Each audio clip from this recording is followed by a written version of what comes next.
guérir, tu dois accepter la douleur. Le pasteur Magila, c'est l'un des pères du réveil au Congo. Il m'a prêché quand j'étais un enfant, le père de Narcisse Magila, qui prêche souvent à Philadelphie. Vous le connaissez, le grand pianiste. Son père, c'est parmi vraiment les pères du réveil. Il m'appelle, il me dit, Marcelo, par rapport à ce qui t'est arrivé, voici ce que je te dis. Accepte seulement. Plus vite tu acceptes, plus vite tu guériras. J'ai connu ça. J'ai dit, ah, vieux, tu as connu la mort d'une femme? Il dit, non, mon enfant. Le pasteur Magila avait un enfant de 21 ans qui a pris le culte et sorti. Et on l'a tamponné du coup. Tu t'imagines l'enfant du pasteur qui sort de l'église et il meurt. Tu vas dire, Dieu, moi je te sers.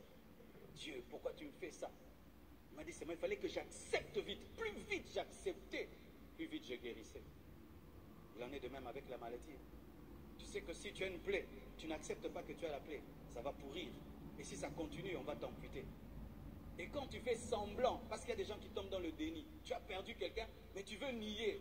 Il faut reconnaître, mon père est mort, ma mère est morte, ma femme est morte, mon mari est mort, mon frère, j'ai perdu ceci, j'ai mal. Il faut reconnaître, il faut accepter. Il faut accepter. C'était difficile d'accepter. Je ne pouvais pas regarder sa photo. Je ne pouvais pas regarder, écouter ses voices. Je ne pouvais pas. C'était comme si elle apparaîtrait un jour, elle apparaîtrait un jour. Dieu me dit non, elle n'apparaîtra pas, elle est partie. Tu dois accepter qu'elle est partie, tu dois accepter. Certains, vous êtes dans des deuils de 10 ans, jusqu'aujourd'hui tu n'acceptes pas. Ton mari est parti, ta femme est partie, jusqu'aujourd'hui. Non, tu dois accepter. Tu dois accepter, c'est fait. Tu dois accepter. Le temps que tu passes à refuser va détruire ton âme et va pourrir ton âme. C'est pourquoi Jacques-André Verneau disait, lorsque tu as un deuil, tu dois pleurer totalement. Tu acceptes et tu pleures. Et puis tu continues la vie. Si tu pleures à moitié et tu tombes dans le déni, le jour que ça te rattrapera, même après 10 ans, ce sera terrible. Et je vous dis aujourd'hui, j'ai eu un examen que Dieu... Parce que le Dieu qui guérit le cœur, c'est pas seulement, il te guérit comme ça. Il t'amène dans des processus.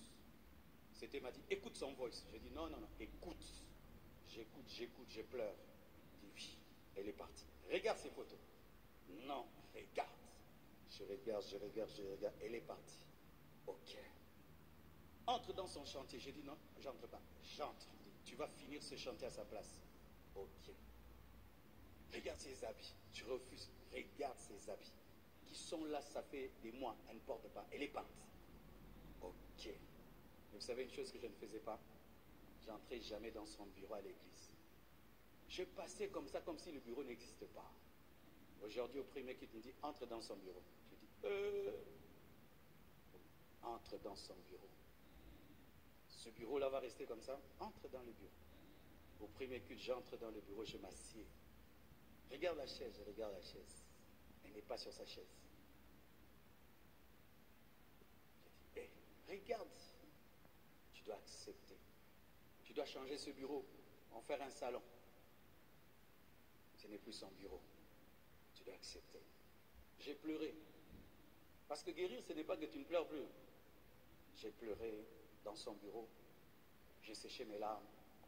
Et puis il m'a dit, commence à lire. Parce que dans son bureau, il y a des écrits, des tableaux avec des écrits. Je commence à tout lire et puis je tombe sur un tableau.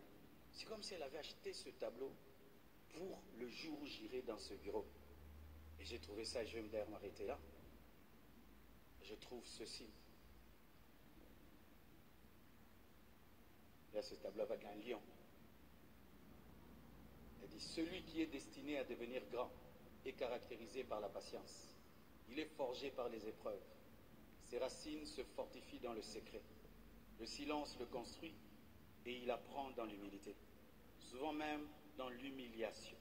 Et quand vient son temps, il sort non pas comme un lionceau, mais comme un lion. Alléluia. J'ai appris que toute chose concourt au bien de ceux qui aiment Dieu et ceux